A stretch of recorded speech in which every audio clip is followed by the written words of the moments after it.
Tengan un buen día, yo me llamo Abraham Salas Quesada y hoy voy a hablar un poco sobre carbohidratos. Empezando porque son carbohidratos, estos son el tipo de molécula orgánica más abundante en la naturaleza y se componen por cadenas únicamente de carbono, hidrógeno y oxígeno, arregladas en alcanos, grupos hidroxilos y un grupo carbonilo.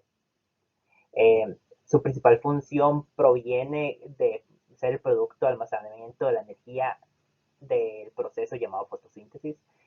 Debido a esto es la principal fuente de energía disponible para los cuerpos animales al ser consumida y luego procesada. Eso se puede encontrar en plantas como frutos, bayas o vegetales. De igual forma se pueden encontrar en productos de origen animal como miel o leche. Se pueden clasificar dependiendo de su grupo carbonilo en aldosas o cetosas. De igual forma se pueden clasificar según su rotación alfa o beta, según el estereoisómero y hasta la cantidad de unidades de azúcar que lo componen, como monosacáridos o disacáridos.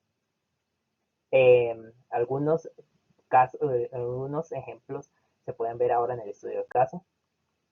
Explique cómo se desarrolla la distribución de glucosa en el organismo de acuerdo con el esquema siguiente. Considere los órganos donde se forma el glucógeno, cuando la glucosa y la grasa corporal se interconvierten, por qué la glucosa se puede aparecer en la orina y cuál es uno de los principales destinos metabólicos de la glucosa. Al respecto, con base en el texto Timberlake, se puede explicar lo siguiente. La glucosa se conoce como el azúcar sanguíneo debido a que se distribuye por medio de la sangre. A través de la sangre se llega a todos los tejidos. Por lo general, este se mantiene en la sangre en concentraciones de 70 a 90 miligramos por decilitro. Cuando el cuerpo animal contiene un exceso de glucosa, este tiende a almacenarse en forma de un polisacárido llamado glucógeno en el hígado y en músculos para ser utilizado después. Cuando se supera la cantidad de glucosa y glucógeno necesario para la energía del cuerpo, esta suele transformarse en grasas y almacenarse ilimitadamente en el cuerpo. Cuando la concentración de glucosa en sangre es superior a 160 miligramos de glucosa entre decilitros, los riñones no pueden reabsorberla como suele hacerse en el ciclo de los riñones. Entonces, eso se filtra en la orina y es expulsado por este medio. Esto es un trastorno conocido como glucosuria. El principal destino metabólico de la glucosa es seguir el ciclo de la respiración y la energía del cuerpo animal, transformándose en piruvatos. En el caso B, cuando el nivel de glucosa en sangre sobrepasa los 160 miligramos entre decilitros, los riñones no pueden absorber toda la glucosa y esto pasa a la orina, dando lugar a lo que se conoce como glucosuria. Esto es producto de la diabetes mellitus. Con base anterior, se les pide responder al siguiente ítem. ¿Cómo se puede clasificar la glucosa?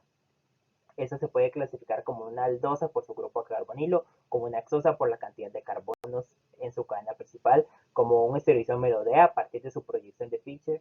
En su forma cíclica se puede clasificar como alfa o beta dependiendo de su rotación y por su tendencia a oxidarse se considera un azúcar reductor.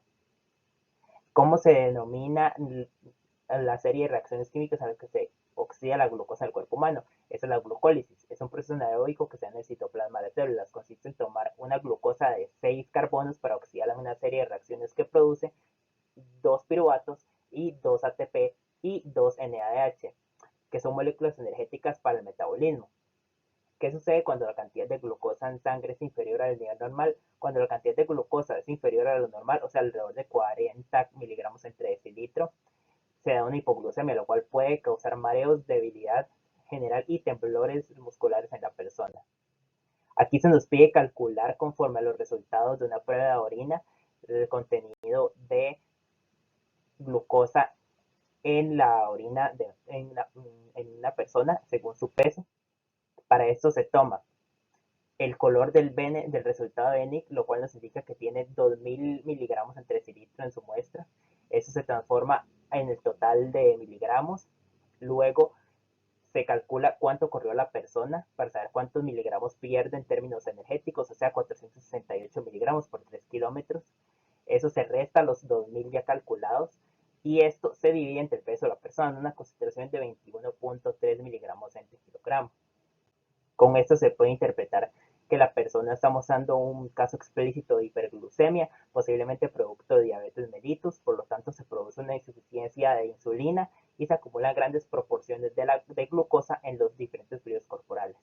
La persona en cuestión debe tener presente que su vida se encuentra en riesgo y por lo general debería estar tomando algún tipo de medicamento, como lo sería un suplemento de insulina o alguno similar.